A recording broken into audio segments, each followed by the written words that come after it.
All right, what's up, everyone? This is a new episode of Sports Harder coming at you live on this lovely Thursday evening. I am your host, Maddie Lukewarm Ice, and as always, my co-host is Chris the Gorilla Binder.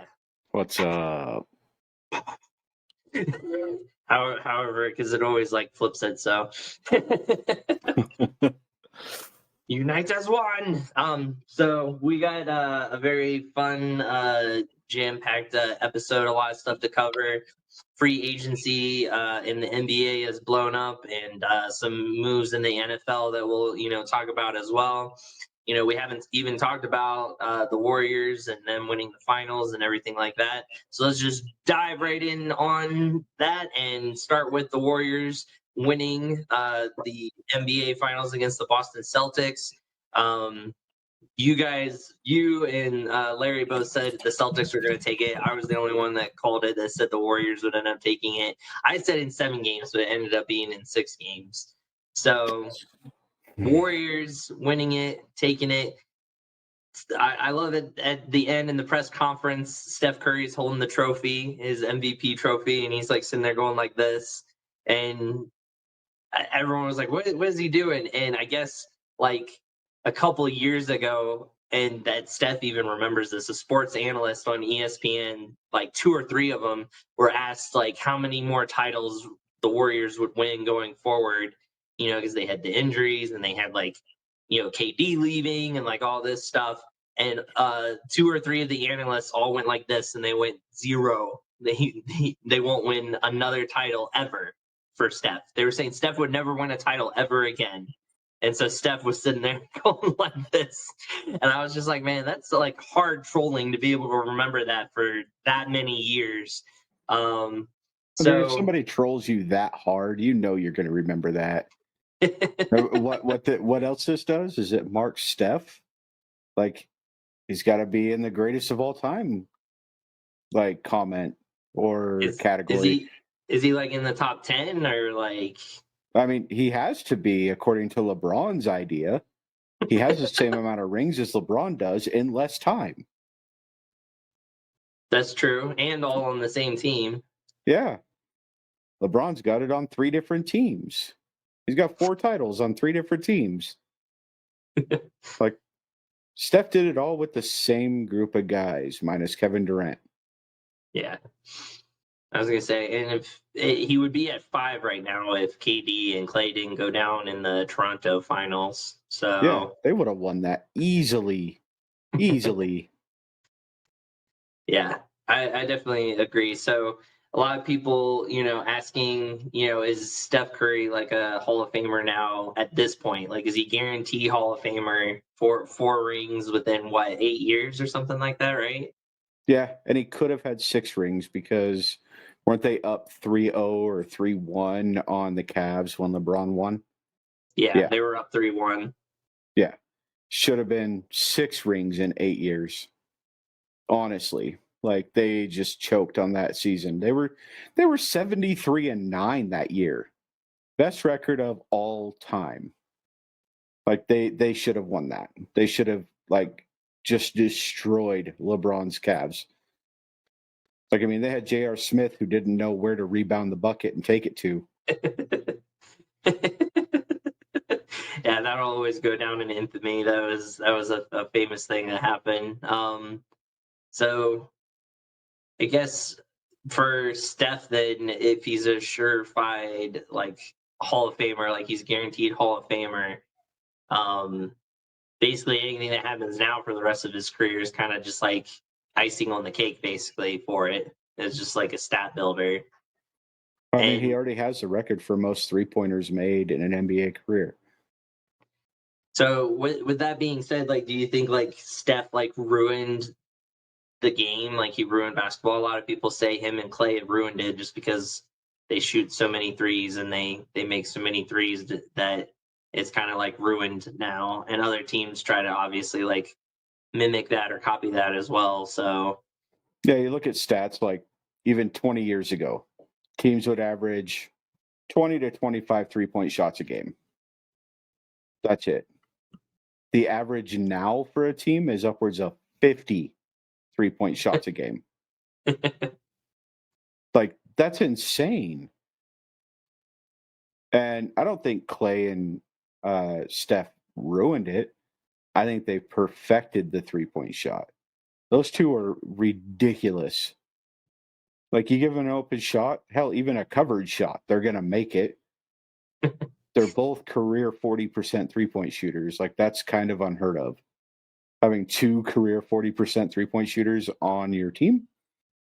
Like, it's not like they're just putting the ball up and constantly shooting threes and living and dying by the three.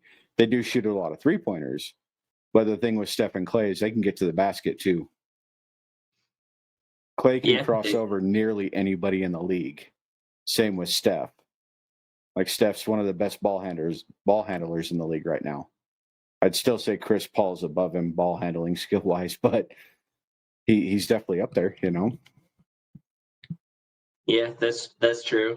And they took players kind of that no one wanted. You know, they pick up Andrew Wiggins, who kind of was just trying to find his niche or his place, and he kind of solidified himself in the finals. Like Andrew Wiggins like stepped up for him and like put up some big numbers in a couple of the games. Didn't he have And for like a a little bit 40 there, point I was game and a thinking 30 maybe point he game? was going to get the finals MVP the way he was playing.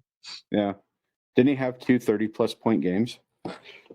Yeah, I'm pretty sure. Yeah, I know one of them. He definitely like carried the team like that night because of his performance. So, and then of course, um, what's his name? Poole, right? The rookie. Jordan Poole? Yeah. Yeah, he kind of stepped up and out of nowhere, you know, being a rookie and everything.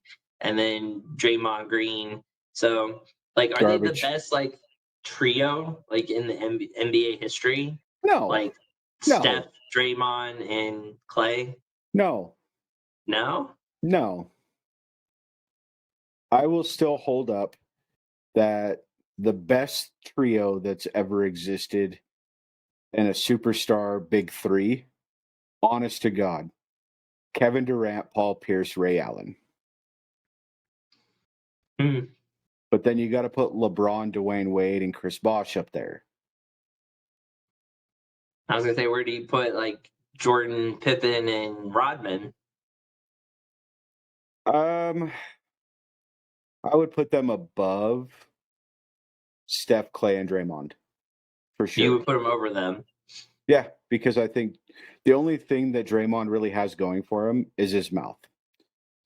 He He's a plays good great defender. defense. He's a good defender. He's not a great defender. He's a good defender. He plays a lot of whack fuck. Like, he likes to slap his opponents around. He likes to get in their head. You know, Yeah. that is a part of the defense. But Rodman, by far, was a better defender. Yeah. By far. The dude was like 6'9" and played like a center. Like, Dennis Rodman was by far better. The dude averaged 18 rebounds a game for his entire career. Draymond Green's gotten 18 rebounds like what, 3 times? Yeah, definitely a better rebounder, that's for sure. That's what I'm saying. I don't know if the Kevin Durant and Paul Pierce and Ray Allen. I don't know if I would put them over Rodman and Pippen and Jordan. That was just But that such a great trio. the only regular season games they lost were when they were sitting 2 of them. What, the Celtics one? Yeah. The Celtics team? Yeah. The only regular season games that they lost was when they were sitting 2 of those stars. But you got to think they also had Rajon Rondo at his Peak, yeah. prime. Like, he was young, brand new to the league. Nobody knew how to guard him. So I mean, he was able to take some pressure off of the big three, and that big three got a little more open shots once people realized, oh crap, we really got to guard this guy. And then Big Baby, you know, I can't ever remember his damn name, but he was a force in the center. He really Mhm. was. Glenn Davis, Glenn something. I can't And remember. something. It's Glenn something. I can't remember his last name, but it might be Davis, but I don't. It doesn't sound right. But I mean, no, that big three, like they came together and they were pretty much unstoppable. But then, I mean, you also have the other big three that was ridiculously good that people don't count as a big three because they were all drafted by the team and all played for the same team. And that's Tony Parker, Manu Ginobili, and Tim Duncan. Oh gosh, yeah. Like most people don't count them as a big three, but those three could take over a game anytime. And how many championships did they have together? Oh gosh. They had Five. 3 or 4 together with Five. themselves, right? They had five. Five All to championships. all All three of together? them. Yeah. Five championships. Because Manu Dang. Ginobili and Tony Parker were rookies David Robinson's last year. And they won the championship with Tim Duncan and David Robinson. Then David Robinson retired. And then they went on to win more. And the reason that I can't really put LeBron, Wade, and Bosch as number one, even though that is like an amazing trio, is because they lost to Dirk Nowitzki. Like, who else was on that team? Kid? Nobody. Kid? There was Pretty no sure big names on that team. No Jason big Kidd? names. No, Kid wasn't on that team. I thought he was. Nope, he'd already retired and was the Nets coach at the time. Hmm. It was Dirk Nowitzki. Well, there you go then. Dang. So yeah, I mean, we'll see for next year for if the Warriors can repeat. I'm sure they'll be the toted favorites. I mean, whoever wins the title is usually the favorite going into next season every time. Especially keeping everybody. And so NBA free agency has been nuts. I guess where we can start off with the Jazz since we're in Utah Let's start off with the Lakers. We with the can count them out. Lakers. Yeah, we can count them out from the championship this year. Why Like, is that? because Westbrook isn't going anywhere, he opted in for his $60 million for I the can't final remember year if of I his saw that or contract. not. When did that happen? A couple of weeks ago. But he opted in for a $60 million player option. So he's going to be playing for the Lakers next year. And him and Gosh. LeBron do not get along. So it's Well, going to yeah. be a battle of who gets the ball. Well, yeah. So yeah, Lakers. I kind of had a feeling that yeah, they weren't going to do anything. But if there's especially keeping Westbrook, then yeah, it's definitely a no go for sure. Um, so with the and who knows how much longer LeBron's actually going to keep on trying to play. I just can't see him continuing this very much longer. Of course, everyone keeps on saying, "Oh, well, he wants to play with his son," but that's going to be hard to do if he does do it. Yeah, he'll be like Um, 41, 42 by the time his son comes in the league. gosh, he's already Because playing I think, with Shaquille O'Neal's son, who got drafted by the Lakers. yeah, it's Uh, insane. I think it was Shaq's son. I'm pretty sure that's what I saw. But with the Jazz and with bringing that up, like I was saying before, so the Timberwolves trade and get Rudy Gobert from the Utah Jazz, and they basically give give up like a The bunch for house. him. They The they give him house. what's up? They gave him the house. Yeah, They're like, basically. here's the Yeah. entire house. Give us Gobert. Basically, yeah. They gave him a huge amount of picks. They gave him 1, 2, 3, 4 first round picks, and then a Four swap players. pick in 2026. Um, I think but four players, right? um, I don't think it was that many players. I think it was more so picks. No, they gave him like four players. They Yeah, gave they him gave Patrick um they Beverly, gave him Malik Beasley, Patrick Beverly, Walker, Kiesler, Jared Vanderbilt, and Leandro. full marrow. So yeah, they gave him one, two, three, what, one, Five. two, three, four, five. Yeah, five players and then four first round picks. And the only two that are potential starters on the Jazz is really Malik Beasley and Patrick Beverly. But I don't really see Patrick Beverly being a starter with Mike Conley and Donovan Mitchell, unless they trade off one of them. And there's a lot of talks of Donovan Mitchell going to like the Heat. Well, Donovan Mitchell. I mean, they should get rid of him because I mean they've already gotten rid of Rudy Gobert. Just get rid of Mitchell and just do complete rebuild. Just hit the button, abort, blow it all up, and freaking start over. What's the point in keeping Mitchell? Like at this point, like just blow it up and start over. Like Because they still have a decent team.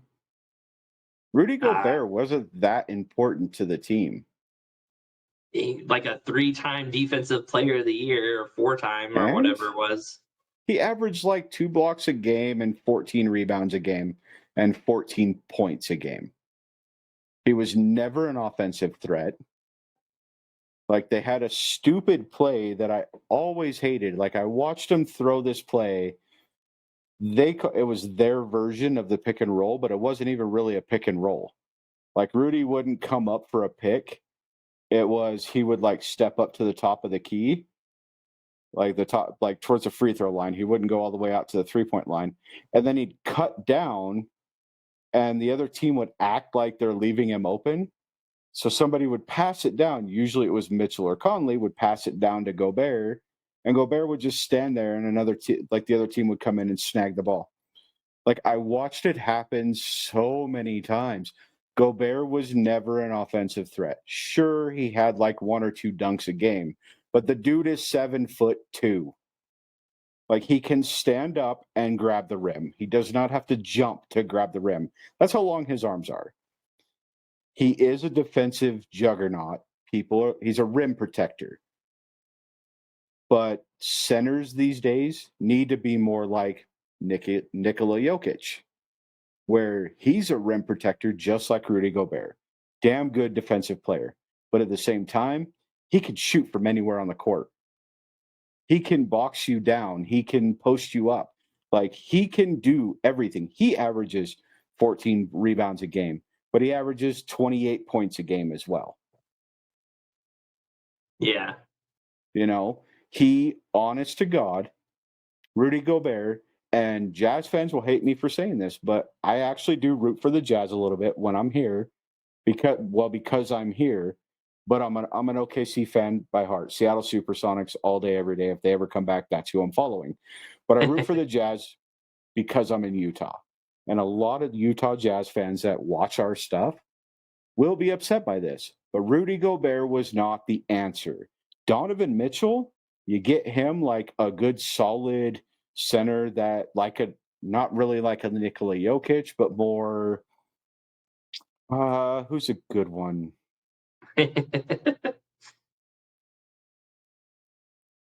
Trying to think who would be a good center. It doesn't have to be like a superstar center. Hmm. I don't know. I'll think of it. But, get him some good key pieces around him. He's got Jordan Clarkson. Jordan Clarkson's solid. Mike Conley is spotty. Like he was really good with Memphis, but he's spotty. He has great games and he has terrible games. Donovan Mitchell's been averaging like 28 to 30 points a game for the past 2 years. He's solid. He is a damn good player. You need to build around Donovan Mitchell. And I know people hate hearing that, but Rudy Gobert was not the answer. You had a giant that couldn't really play the game. You watched him whenever he had the ball, he was the most uncoordinated person on the court. He looked like Sean Bradley and George Murison, dude. It was terrible. I went back old school there. Neither one of those guys could really handle the ball. All they could do was block shots, dunk, and guard the rim. That was it. That's all they were good for. And guess who never won a championship? You look at Manute Bol. Manute Bol couldn't score. The dude was 7'6". If he stood on his tiptoes, he'd headbutt the freaking rim. Not really, but you get my point. Like Manute Bol, if he actually jumped, he could touch the top of the backboard. So he was a great rim protector. He's a great defender. Never won a championship. You need to, in this day and age, those guys are old school and never won a championship. In this day and age, you need to be able to guard the perimeter with the centers. Rudy Gobert couldn't do that. He was a rim protector. He was not a perimeter defender. Well, we'll see for the Timberwolves because obviously the Timberwolves think he is the answer for them. With like you said, sending the house to try to get him. So But they we'll also have see. Karl Anthony Towns. Like they have Karl Anthony Towns. They have Catman. Like that dude is a defensive mogul and offensive mogul. The Jazz didn't have a second one that could back up Rudy Gobert and still score. Their power forward was never a strong scorer. The Jazz power forward was a three-point shooter. Bojan Bogdanovic. Or they bring in Joe Ingles or Royce O'Neal. None of those guys have the size or power of Karl Anthony Towns. None of those guys could win a three-point competition like Karl Anthony Towns. So he's got the second person on the baseline to help him out. Rudy Gobert didn't have that with the Jazz. So he is not the answer, but he's part of the solution. Yeah, and he was not a big enough part for the Jazz. I'm sorry. Yeah, and I mean, we'll see if it pays off. I mean, obviously, easy go to for me. The Rams gave the house to get, Matthew Stafford.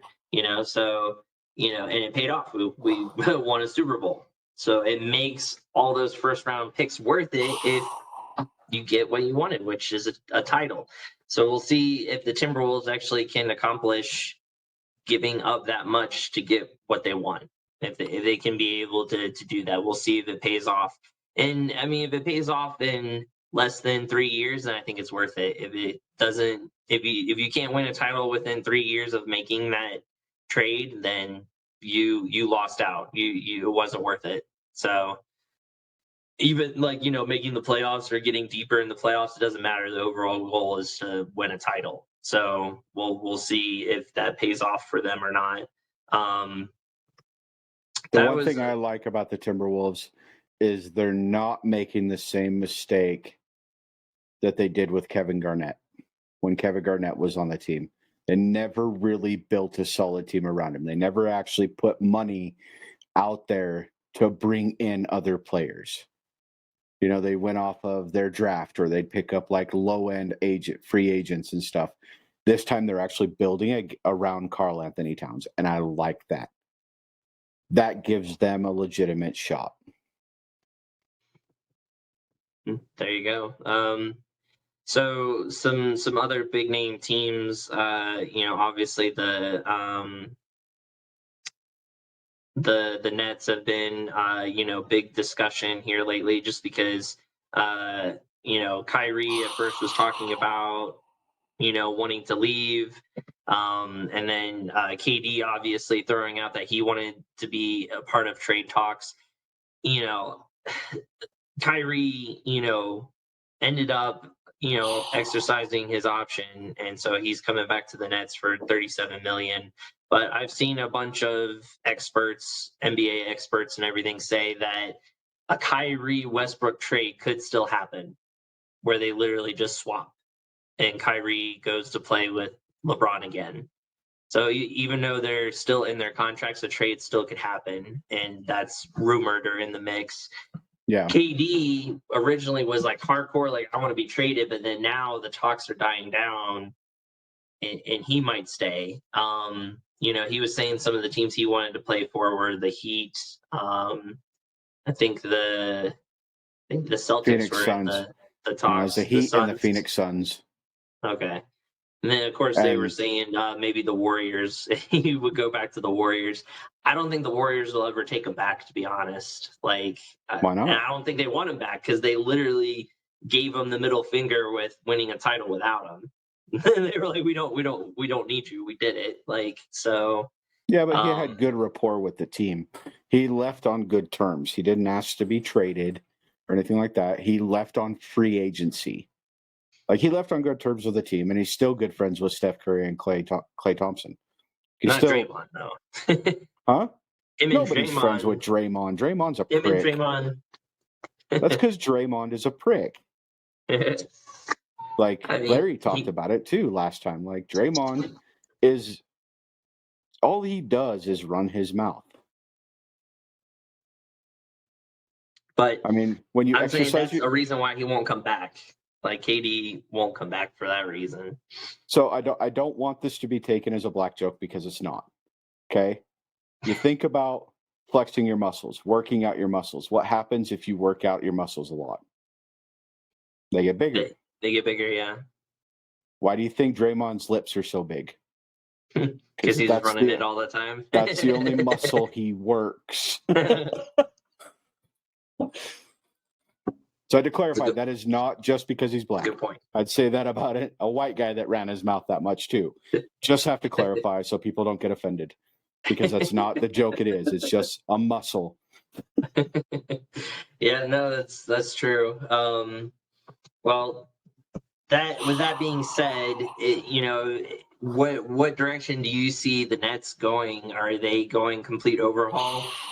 Harden opting for free agency, Kyrie, or actually no, sorry, they already traded Harden. I don't know why I said that because he's on the 76ers. So they have to think about if they're going to keep Simmons or not, and then Kyrie potentially being traded possibly to the Lakers. KD saying he wants to be traded. So is this just like overhaul for the Nets? They had a soup. This like they had so much hype with all these like superstars and they couldn't do anything. Yeah, they had freaking Blake Griffin, who really didn't do much. James Harden, who watched his average drop in half. Like he went from like 38 points a game with the Rockets to like 19 points a game with the Nets. I don't know. I honestly don't know. Um, I think Kyrie wants to stay, but he has suggested playing with LeBron again, and him and LeBron have kind of squashed their beef. And LeBron said he'd be happy to play with Kyrie again. I think if they make that trade, the Lakers are legitimate, like champion contenders again. I really do. Because with Westbrook, there's no chemistry. At least with Yeah, Kyrie, there would be chemistry, yeah. you know. But I don't think Durant stays. I honestly could see Durant. Um, I could see Durant with the Phoenix Suns, and the Phoenix Suns actually being a true contender, and actually have like they've been a contender the last 2 years since they got Chris Paul. But I think a Kevin Durant trade would get them over that hump. I really do. But I don't want the Suns to give up the house. You keep Booker, you keep Aiton, you keep Chris Paul, and then you bring Durant in. Trade some picks. Don't trade your Well, players I off. mean, Gobert, you get freaking 5 players, 4 picks. I mean, that's for Gobert. KD's on a whole new level. I mean, what are you giving? Like 6 picks? Like, what are you giving up for him? Every pick that you get for the next 3 years. First and second round. Done. Gone. For Just 3 years. For 3 years. Because gosh. I guarantee if the Suns do it, if the Suns make that trade and they don't lose Booker, Aiton, or Chris Paul, and they bring in Kevin Durant, Yeah. they will win a championship within 3 years. Guaranteed. They I was gonna have say, the team to do it. yeah, I was gonna say they would definitely be contending against like a Warriors for sure. So They yeah, were I the think number one record in the league for like 2/3 of the freaking league of the season. Yeah. And then they got passed up by it wasn't the Warriors that passed them up. Was it the Bucks that passed them up for best record in the league? I think it Um. was because they were still first in the Western Conference. I think they finished first in the Western Conference. And I think the Bucks Yeah. finished first and had the best record in the league. It could be Yeah. them or the Might have Heat. been. Yeah. Yeah. So I mean, yeah, I think they would definitely be able to it's a strong possibility that they would be able to do that for sure. Um, let's see, other free agency people who basically had their paydays. Let's see. Zach LaVine stayed with the Bulls. Yep, he did. He got paid. He He really got got paid. Brunson from the Mavericks signed He a got paid. four year, $110 million deal to play for the Knicks. You were mentioning Jokic. Jokic got a 5 year, $264 million Supermax. supermax extension. And then Booker with the Suns, he got a 4 year, $214 million extension with the Suns. Beal originally backed out, and then to hit free agency just to have the Wizards re-sign him for 5 years, $251 million. Which was a smart move by him money wise. Yeah, But because he was only scheduled to make like 13 million this year. Like if he would have opted in, I think it was like 13 to 15 million. So he opted out and now he's getting like 50 million. yeah, exactly. Um, Morant signs his rookie extension for $231 million with the Grizzlies. And then the Timberwolves, after getting Gobert, they signed Towns, like you were saying, for 4 years, $224 million. Um, Yeah, the, where's their salary cap? Like what the hell? Like is their well, I salary cap mean, $1 billion? they basically announced, the NBA, the president announced that they were expanding the whatever you want to call it, I guess, to where players could make more money. They made it bigger. They like widened it. Yeah, the salary Um, cap. salary cap, yeah. Um, this one's interesting. Zion for the Pelicans signs a 5 year, $231 million extension, max extension, and it's just like, What I don't has he know. done? He hasn't really stayed that healthy, so it's just kind of interesting that they paid him. Yeah, like Um, what has he done? Like the that's what I'm Pelicans saying. haven't It even kind been of in the baffled me when I playoffs. saw it. Like he's supposed to be like the heir apparent to Jordan and LeBron, and Kobe, but he hasn't done shit. They haven't even made the playoffs. They made the playoffs this year, but he Oh, did wasn't they? playing. He was injured. Oh, so they made the playoffs without him. Basically, yeah. So we're gonna make the playoffs without our key player, and then pay him $250 million. Like what? Right. And like you said, Levine with the Bulls gets 5 years, 215 million. A lot of Bulls fans, including myself, are worried because he is like having surgery on his knee. So hopefully He'll be giving good. him that big deal won't, bite us in the butt later. Yeah, you don't want Um, another Derrick Rose situation. right, exactly. Um, the Clippers signed John Wall to a 2 year, $13.2 million deal. Not a big uh, deal, obviously, other than he's going to the Clippers now, which is going to help the Clippers out a whole lot. That's going to be big for them. Is it though?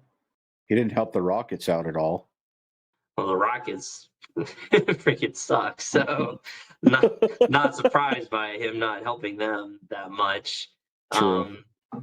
So yeah, I think that kind of covers all the big names until we find out more about like KB and seeing like where he's going to go and stuff. I know some people were making a big deal about the Spurs trading Murray to the Hawks um, for some first round picks.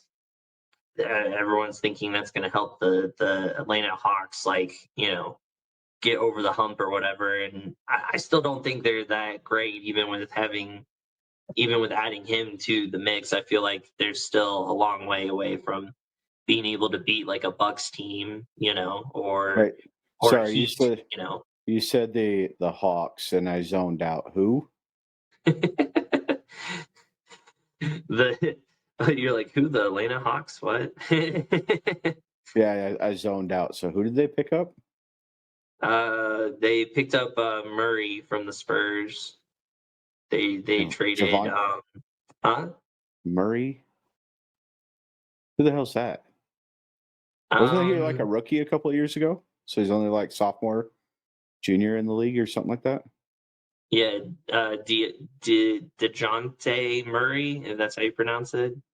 Oh, okay. Dejounte. DeJounte Murray, yeah. Yeah, so yeah. I mean he was kind of, the shining light for the Spurs. They didn't have much to to cheer for, but he was at least something that they could, look forward to, and then they shipped him off. So he's gonna be with what's his bucket that I can't stand? Trey Young Yeah, Trey Young, yeah. and, Sorry, can't stand that guy. and Clint Capella. Gosh. So I mean, like I said, they think that this will help Atlanta get over the hump, but I really don't think so. Um, so yeah, I think that's really it for like NBA free agency and what's been going on there. I don't think I really missed anything unless you can think of something that I missed. Nothing about NBA free agency, but there's a movie that actually came out like 2 weeks ago, and I had a chance to watch it. It's an Adam Sandler movie, so it kind of threw me off. But it's called Hustle. It's on Netflix, and he's a basketball scout for the Philadelphia 76ers. And he finds this like diamond in the rough guy who's actually an NBA player. It's Juancho Hernan Gomez. He played for the Jazz last year.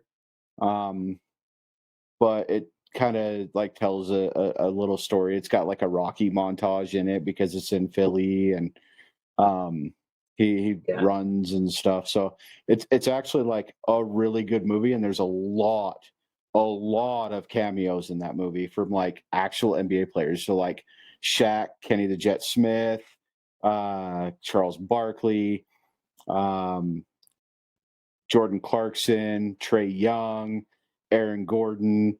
Like there's a whole bunch of NBA players in there. And then who was it? It's got a bunch of like the and one players. So like the professor is in there for a few minutes. Like it's actually like probably one of the better basketball movies I've seen in a long time. So just throwing that out there. It's sports related. It's a basketball movie, and it really surprised me because it's not a comedy. There is a little things that'll make you laugh here and there, but it's a drama with Adam Sandler, and it is damn good. Like damn good. So if you get a chance, watch it. Yeah, I saw a trailer for it because they were promoting that, and then the Greek Freaks movie that's going to be on Disney Plus about his life I and haven't his watched that yet. brothers. Yeah. So I mean, some basketball movies, yeah, coming out that might be worth like looking into or whatnot. Um, And the Kurt Warner movie, I finally watched that. Holy crap, that thing was amazing. That movie was so good. yeah, I still need to watch that. I haven't gotten a chance to watch that yet, so I still need to. Um, but yeah, so I mean that basically covers a lot with NBA. It was crazy with all the max deals and all the trading and everything going on. It kind of all happened in one day too. Like as soon as free agency hit and they were allowed to get their trades in and those max deals in, just throughout the whole day I was getting like notification, notification, notification, like Yeah. NBA alert, NBA alert. I'm like, oh dang, like Well, the so funny thing is like there is not really another superstar in the NBA that's on the market. But you look at the NFL, where free agency's been going on now for 3 months, yeah. and there's still like Odell Beckham, Jarvis Landry, um, Blah, Didn't Earl Jarvis Landry go Thomas. to the Saints? Oh yeah, he did. He did. Okay. But yeah, there's still like a lot of big names that still aren't signed in the NFL. So I'm like super confused about that. Yeah, and Like, mini camps are like coming up, yeah. So they kind of need to start making some moves. Like NBA was right? on top of it. They started busting ass and like, I want this player. Come over here. I'll give you this much money. Come over here. And like now all the big names are signed. We're just waiting to see if Kyrie and Durant are going to stay with the Nets or get traded. They're not even free agents. It's are they going to get traded? Yeah. Yeah, no, I agree. Um, so yeah, talking about NFL, let's just transition into that and have some fun. We haven't been able to talk about NFL in a while. One thing that I want to mention, especially being from Virginia, and I got to see um, like a lot of like Ravens games and stuff. Former Colton Raven, I know him more as when he was with the Ravens. Tony Saragusa dies at age 55. Really, I was really sad when I saw it and I heard it. I loved Same. him as a player, and I thought he was actually really cool as a reporter when he did the I sideline loved him as an reporting. analyst, dude. Yeah. I freaking loved him. He was always fired up about things and like he was amazing to watch. He always had like high spirit, high energy, and he was a big dude. Oh gosh, yeah. He was definitely a big dude, yeah. And I actually did not know that until I was watching. I think it was First Take the other day, and Shannon Sharp was saying that his Ravens team was the first team to be on the HBO Hard Knocks, and they featured Saragusa a lot, because he was a wild character, and loved to prank and different things like that. And I never really thought about it. I was like, oh wow, that some one of the teams had to be the first, to be on it, and I just totally did not know it was the Ravens. So that was kind of cool, and he kind of shared the experiences of with Saragusa and everything. They would call him the Goose for short. So my heart goes out to his family and all them. It sucks that 55 is such a young age, and so that really sucks. So something just to mention, with that, just because I thought, he was such a great player, and like I said, I enjoyed his commentary like a whole heck of a lot too. Yeah. Um, so another thing that had happened in the NFL, um, uh, what's his first name? Is it Terry McLaren? Is it His first name Terry is Terry, McLaurin. right? Yeah, it's Scary Terry. Yeah. Terry McLaurin. Yeah. So he signs a 3-year extension worth 71 million with the Washington Commanders. So they finally get a deal done, and they finally keep him for um, man. Why am I blanking on names today? Carson Wentz. Yeah, Carson Wentz to be able to throw to. Carson Wentz at least has one good target that he can throw the ball to. So basically, the last wide receiver on the list to not get what he wanted is Debo Samuel. He's the only one because AJ Brown got his deal with the Eagles. McLaren just got his deal. Cooper Kupp obviously got his extension. So all the top wide receivers, Devontae obviously got paid when he got traded to the Raiders. Hunter So Renfro got paid. yeah, so No, I want to step back to the Commanders really quick on Taylor Heineke. That video that you sent me, oh yeah, like yeah, Taylor Heineke is probably the most humble quarterback in the NFL. He is the biggest class act in the entire NFL. Like, he was asked in an interview, are you going to be vying for the starting job? He's like, well, that's the goal, but they bring in a quarterback they're paying $30 million a year for. Like, he's the starter, like, before he even steps on the field. Like, are they gonna start a 30 million guy and bench the Over a $2 1.5 million million guy? guy. Yeah. Or are they going to start the $1.5 million guy and bench the $30 million guy? Like, what actually makes sense there? He's like, I'm here to do what I've got to do, and my job is going to be to back up Carson Wentz. Like, he Yeah. owned it, like, right then and there to the press. Like, that right there shows how humble he really is. Because Taylor Heineke broke out last year. Like, yeah, the Commanders weren't great, but they don't have a great team. They really don't. But he was a shining light on that team. He really was. Like, he brought an energy to that team that hasn't been seen in a very long time.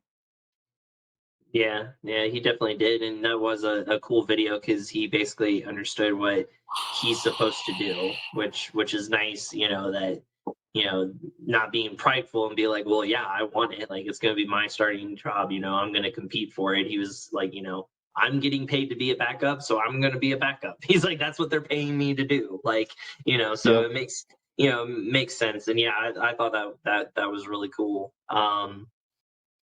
So with that though, with the Debo thing though, coming back to that, since he's the last one that hasn't been paid, and mini camps are like starting and everything's coming up, who gives in first, Debo or the 49ers?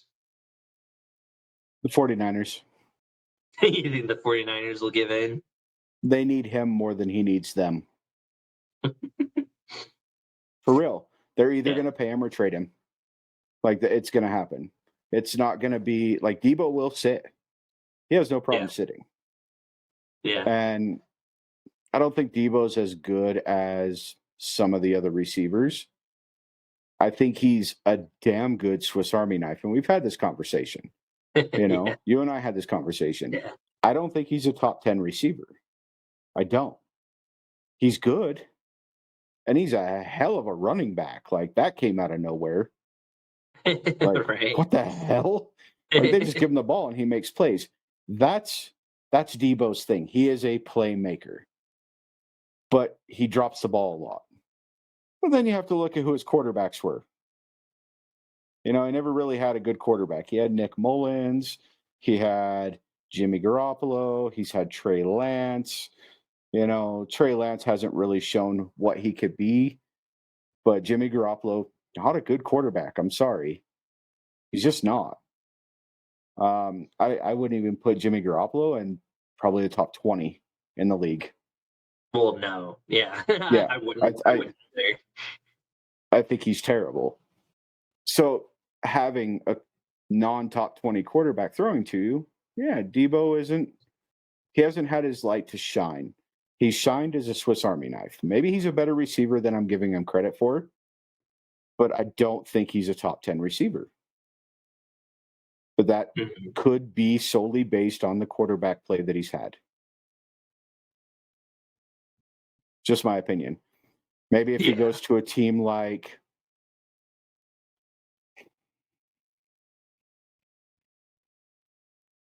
who would he be good on? Maybe the Colts?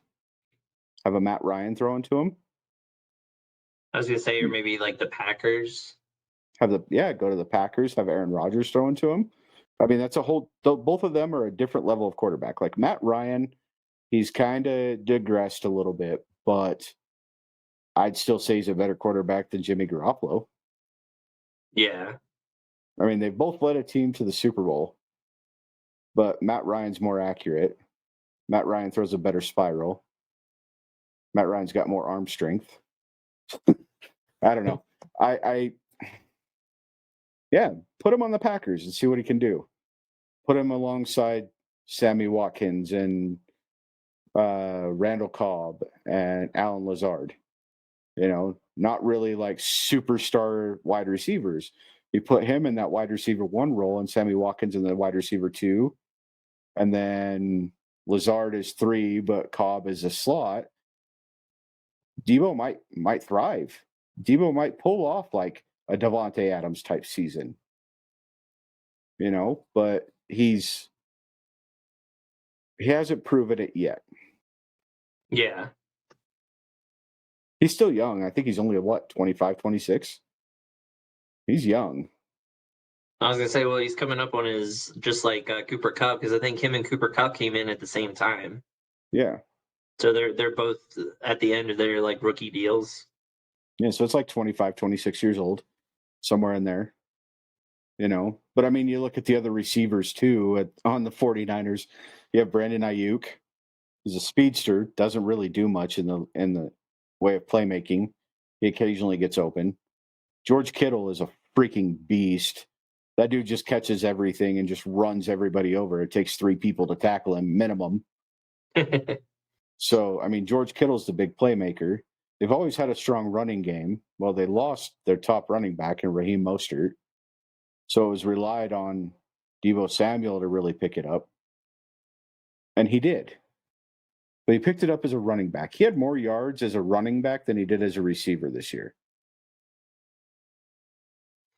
Yeah. So, I mean, I think the 49ers will give in first. I agree with you before Debo. So, Sorry, I you went know, off on a rant. no, you're good. It gave me time to look at some stuff for the next thing that we're going to talk about, because I wanted to prove you wrong.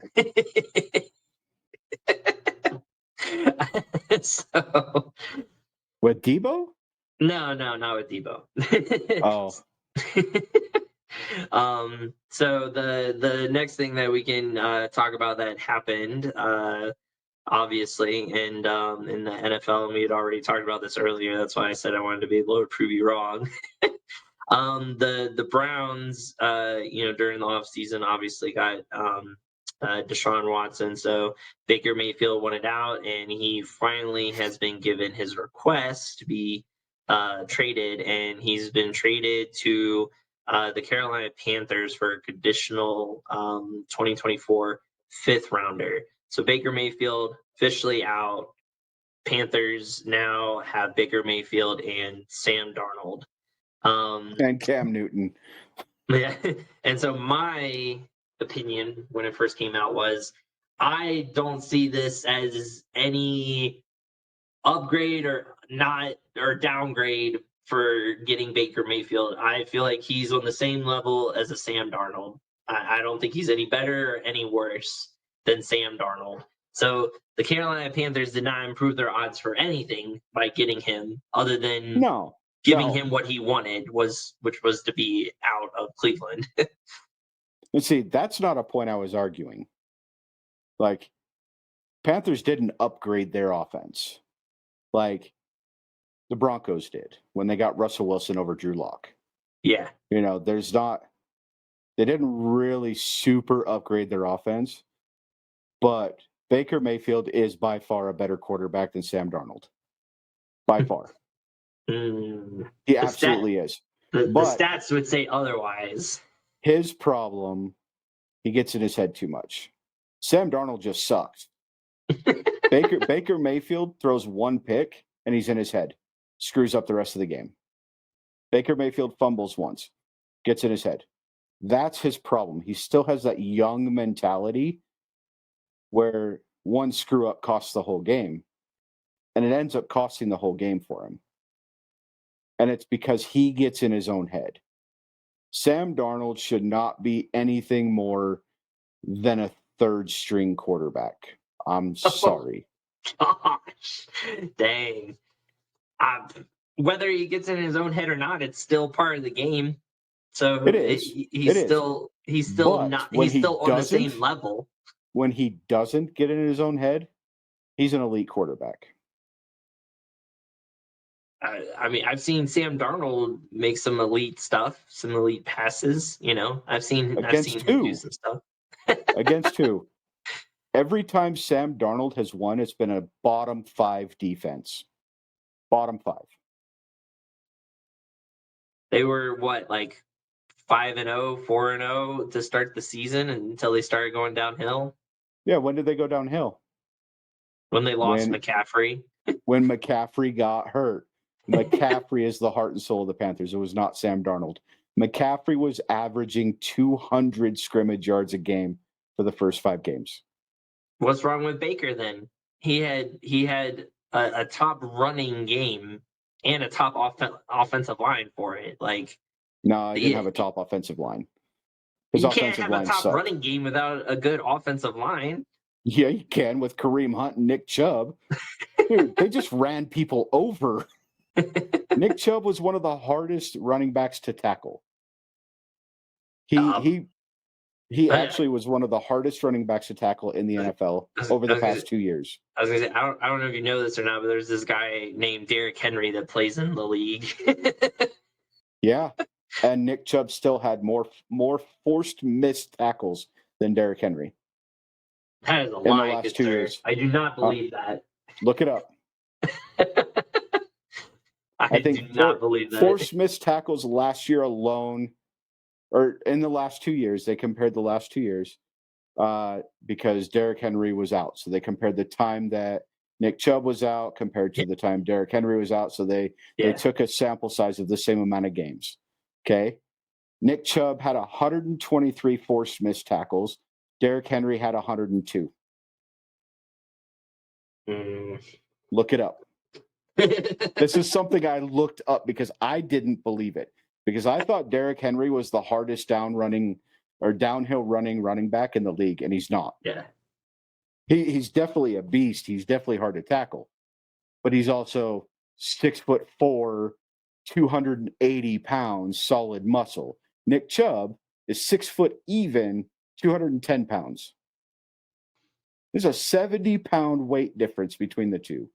Yeah. Of course Derrick Henry is going to be hard to tackle because he's the size of a fucking linebacker. So he's going to be hard to tackle. Yeah. Nick Chubb just runs people over.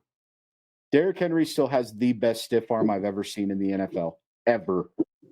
Yeah. Yeah. No, I agree. I gotta show the stats then for why I was making my argument for Mayfield and Darnold. So last season, Mayfield, 3,010 passing yards, 17 touchdowns, 13 interceptions, QBR of 35.1, which was 27th in the league. Sam Darnold, 2,527 yards, so not that much difference, 9 touchdowns, and 13 interceptions with a QBR of 33.2, which is 29th in the league. Compare career stats. Their QBRs are literally 2 apart. It's fair, but here's the caveat to it. They both had good running games. They both had decent running games. Browns had a little better running game, obviously. Okay. Who did Sam Darnold have to throw to? What, last year? Yeah. I know he had DJ Moore was like one of their main people. Who's a top 15 wide receiver? And then Robbie Anderson, who catches everything. Oh. I was gonna say, I don't like Robbie Anderson as a person, but he's a damn good wide receiver. He's fucking weird as a person. Oh yeah, he is real weird. Yeah. Who did Baker Mayfield have to throw to last year? Part of the year he had Odell. He had Jarvis Landry. Odell refused to play. Odell sat out 6 games. 6 games because he didn't want to play with Baker Mayfield. He didn't like him. They had a personality conflict. Jarvis Landry was hurt half the year. He had Donovan Peoples-Jones. That was the top receiver for the Browns. Donovan Peoples-Jones. Top receiver. Even David Njoku sucked last year. Even though they paid him this year. He's they put him as like the top 5 freaking tight end. Yeah. Paid wise. But he's not even a top 10 tight end. but they paid him. Yeah. Baker Mayfield had nobody to throw to. If Odell, like you watch, Odell Beckham quit on his routes a lot. Like a lot. So Baker stopped throwing him the ball because Odell didn't want to be there. You look at the difference in Odell between when he played for the Browns last year and then when he played for the Rams, two different players. 100%. A little bit had to do with the quarterback throwing it to him. A little Yeah, bit. he had a better relationship with Matthew Stafford. He hated Baker Mayfield because Baker Mayfield makes a mistake, gets in his head, fucks the whole game up. It's what he does. Yeah. You know, but far and away, he's a better quarterback than Sam Darnold. Like I said, the stats I see, they're pretty. But Baker could prove me wrong let's this year. throw up as a poll on our pages. Throw it up as a poll and vote on the YouTube as well. Who's the better quarterback? Sam Darnold, Baker Mayfield. Throw it up as a poll. We'll see what our fans have to say. Yeah. We'll see what our fans have to say. See who they agree with. I'm telling you, man. Baker Mayfield, he was browned.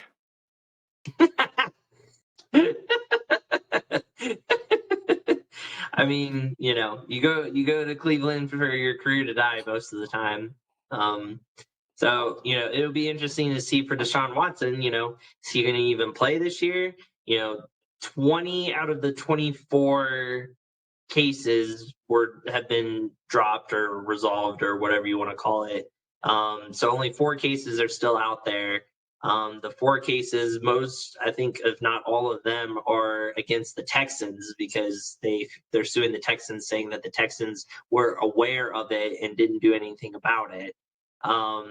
So Deshaun, now that they got rid of Baker, does that make it seem more like he is going to play, or are they just like, well, we just wanted to get rid of him? No, the NFL are actually like pushing for a indefinite suspension with the minimum of a year. What was the point then of even like bringing him in? Like it makes no sense whatsoever. Because they were hoping that it would just bypass. It would just blow over. Yeah, that's the word that I was looking for, but I thought a bypass. I'm a dumbass. It's okay. I can't words tonight. I'm going on 1 hour of sleep, so we're good. So I mean, with if they do a whole year, the Browns season is basically over. Even though who's their backup? What's his name that they just signed for a year? Because they don't have Nick Mullins because he's a Raider. He was the backup for the Colts. What was his name? Oh, Jacoby Brissett. Yeah. So they signed him to you pay all this money to Deshaun Watson. You alienate Baker Mayfield just to start Jacoby Brissett.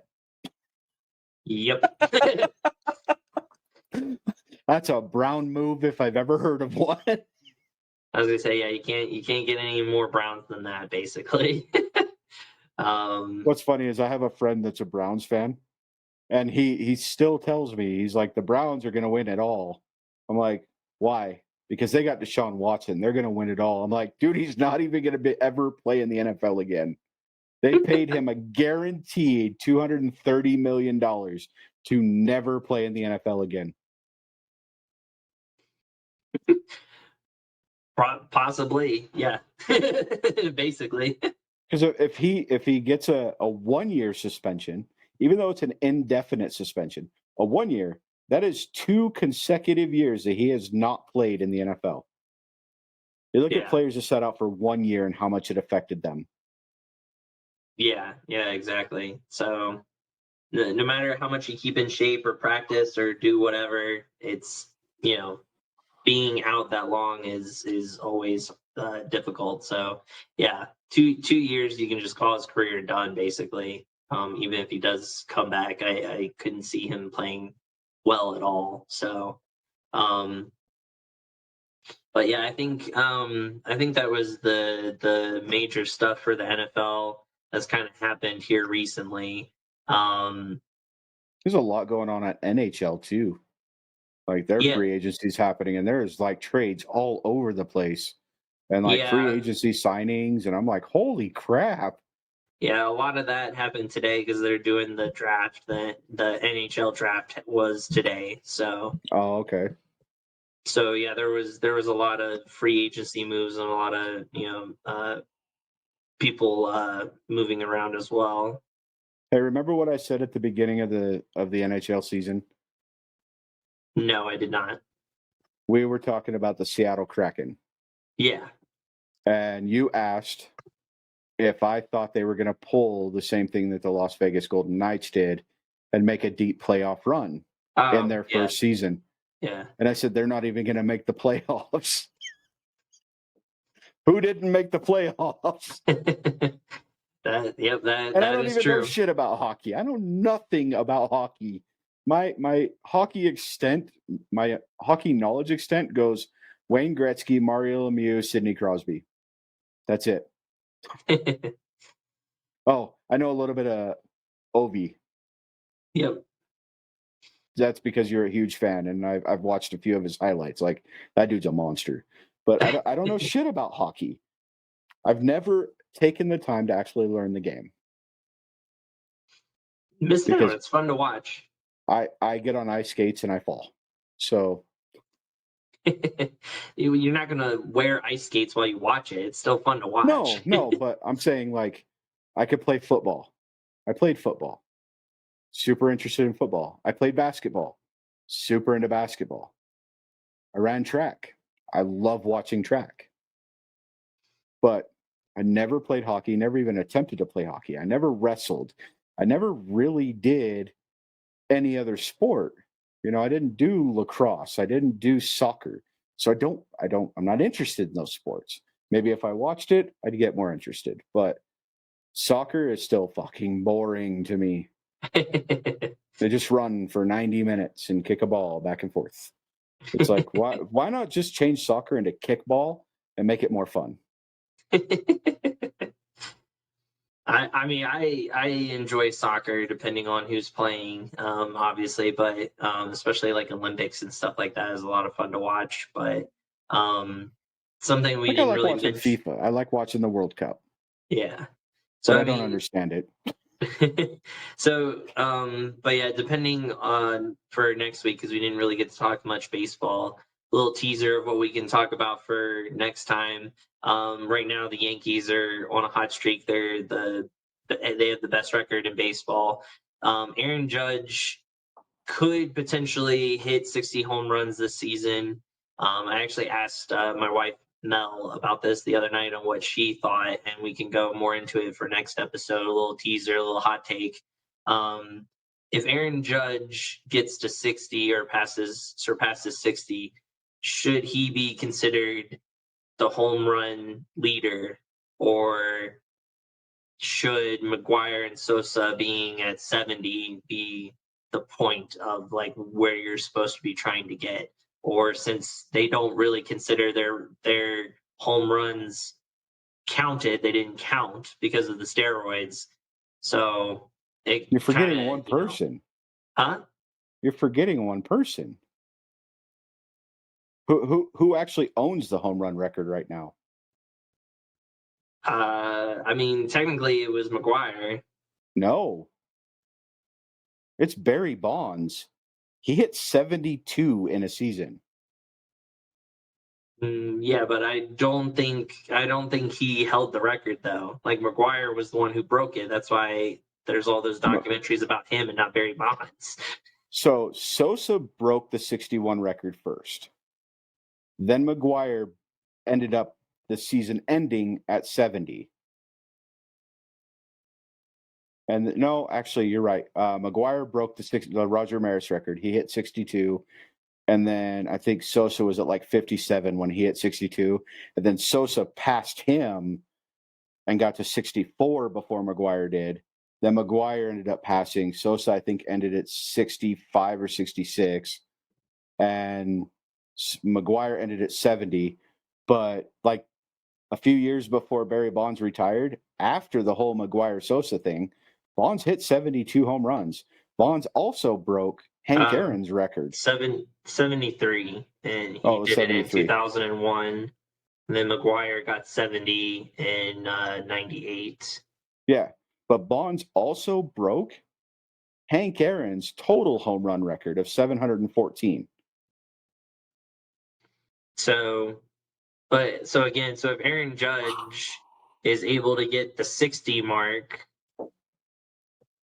should his be considered the actual record, or what Barry Bonds has as the record, even though they technically don't count his or McGuire's or Sosa's? Why don't they So, count them? They haven't proven anything. It was I mean, all they're speculation they're not in the Hall of Fame for a reason. Like, it, because it was all the speculation. There was never proof that they were taking PEDs. I mean, obviously they were. You look at the size difference of them over a 3-year period of all three of them, they all like got huge over a 3-year period. Like Mark McGuire used to be a tall, skinny dude with some muscles. He was never like the dude that took up the entire batter's box. Same with Sammy Sosa. Sammy Sosa was scrawny, and then he beefed up, but he was also using a corked bat. Barry Bonds did the same. He was always tall and skinny, and then he just like became massive.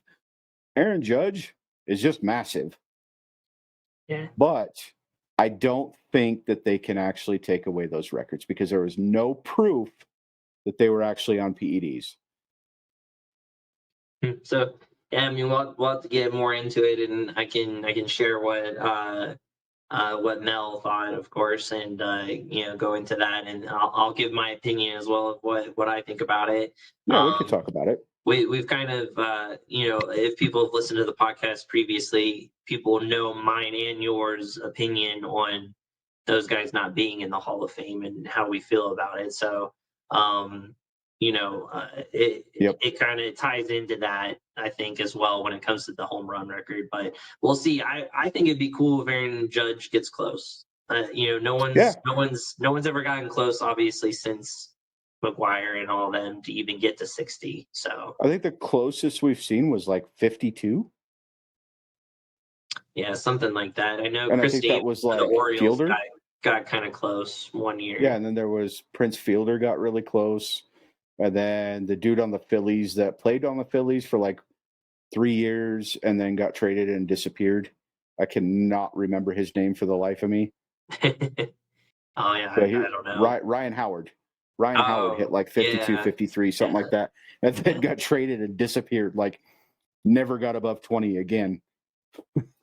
But yeah. And no, there was one thing I wanted to bring up about baseball today because I saw the video today, and the Yankees just recently beat, I don't remember who it was, but they beat them 16-0.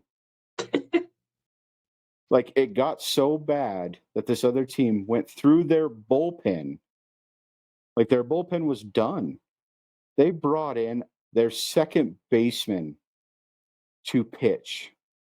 And gosh, he pitched like the last out of the eighth and the ninth inning. In the ninth inning, he gave up 4 runs, including Giancarlo Stanton hitting a home run. When Giancarlo, like the dude threw a 60-mile-an-hour fastball. That was it. Like it was 60 miles an hour. Giancarlo Stanton obviously belted it out of the park. The freaking announcer was like, "Are you serious right now?" Like that was what he's like. Come on, just end the game. Like, why are you doing this? You're hitting off a second baseman. You're padding your stats. You've already won this game. They hit 2 grand slams that game. 2. Like, holy crap. Yeah, I've never seen 2 grand slams in a game. Never even they're heard of that happening. they're the team to beat this year. So they're kind of back on top where they're used to being.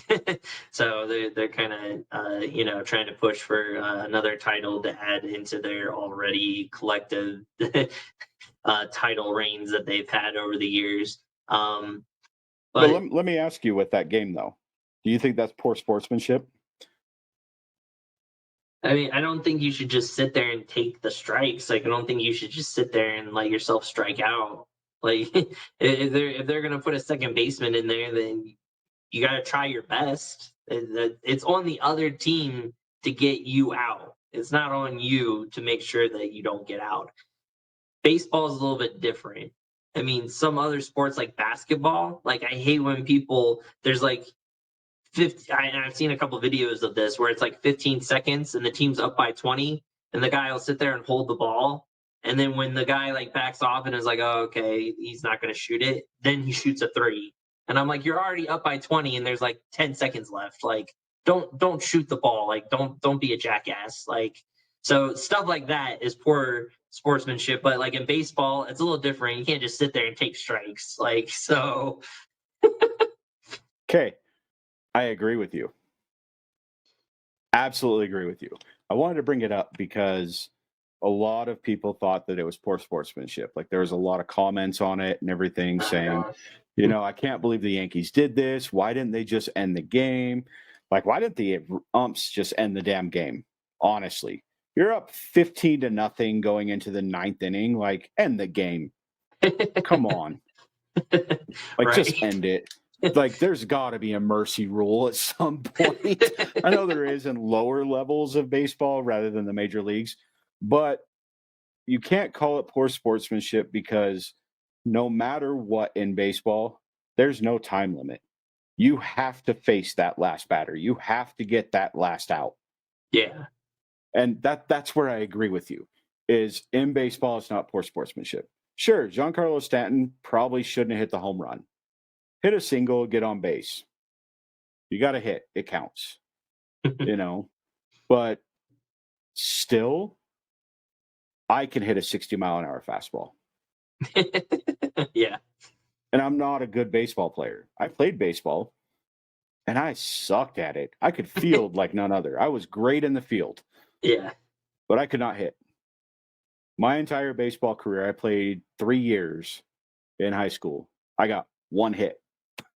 Oh, dang. I couldn't hit because, honestly, it was because of my vision. Never even thought about it.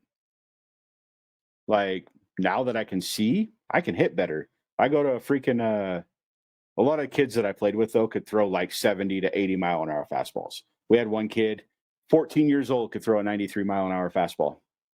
Gosh. Yeah, that was insane. But now I go to batting cages with my glasses. I'm hitting 70, 80-mile-an-hour fastballs. I can hit them.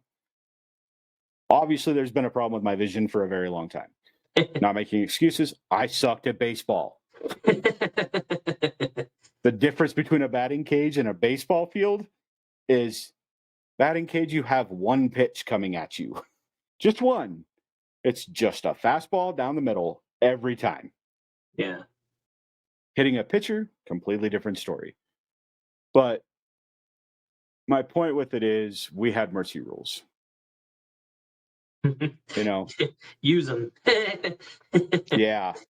That is a game where they should have called the mercy rule. Like, even the coach for the other team should have come out and been like, guys, we're done. We're pitching our second baseman. Our bullpen is empty. Just call the game. Like, we're done. Give up. We cannot win this game. We Yeah. can't even come back. This is ridiculous. Call the damn game. They Yeah. hit 2 grand slams. 2. What the hell? This is true, factual. But no, it was always.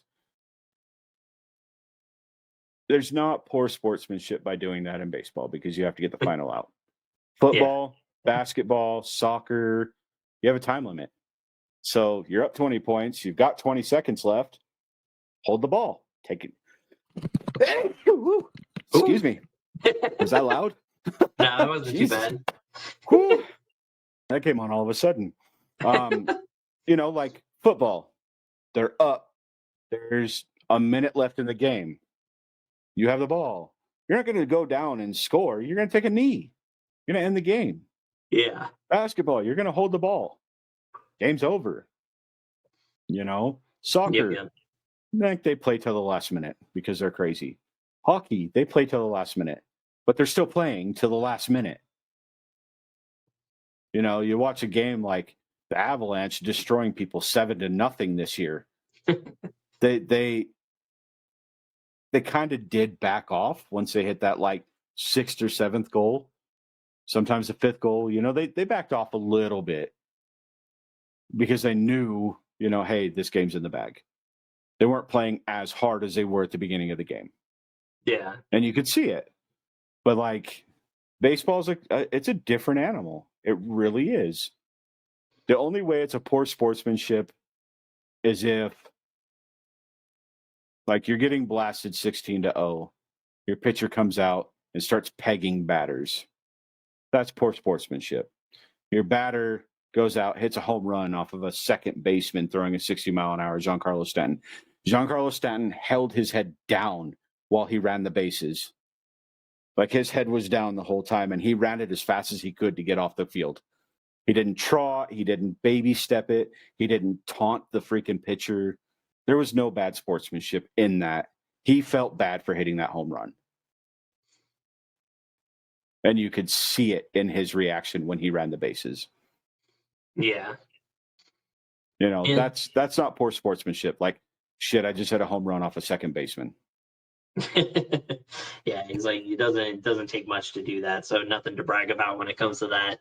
And being up by that much, it's not like a game-winning hit or something, that you can like, flip your bat or do whatever, and running the bases all excited because you're up by 16. So, yeah, I definitely agree with that 100%. So yeah, some fun stuff that we'll be able to talk about and focus on, especially since it is like baseball season basically now that hockey's done, basketball's done.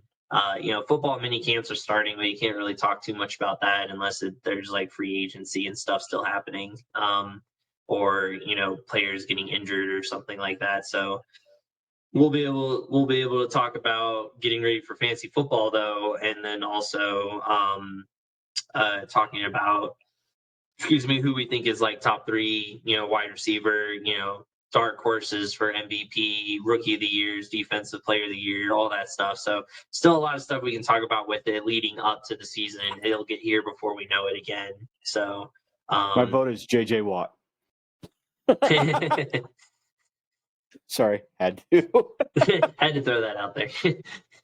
But as always, we appreciate the listens, the views on YouTube. Check us out on Spotify, Apple Podcast, Anchor, all those places. YouTube's been getting a lot of hits for us, so check us out on YouTube, and share and like, subscribe, all that stuff. As always, we end with our hashtag. Earl Thomas still not signed because he didn't retire, right? So I think we're still doing that hashtag. Yeah, he hasn't retired. So Earl Thomas still not signed, and then hashtag for Larry 30 for 30, Florida Gators. He'll get his 30 for 30 one of these days. And they gotta give him credit in the credits, or beforehand, maybe let him narrate it or something. And then we'll have to think of a third hashtag once things start getting around. Maybe we'll do like Aaron Judge for breaking the home run record or something. We'll keep track of how many he's at. I think he's at like over 30, I think, right now, coming up to the All-Star break. 30. Yeah. I think he just hit 30. And the All-Star break is like coming up here in a couple days. So at the midway point, if he's already at 30, then yeah, he hit 30 yesterday against the Pirates. Yeah, so he's got a good shot. So maybe we'll get that going and get that roaming around. But next week, hopefully another episode. We'll see. We kind of are a little bit more sporadic with it, but as always, we appreciate it. Until next time, we shall catch you guys on the flip side. Later. Peace.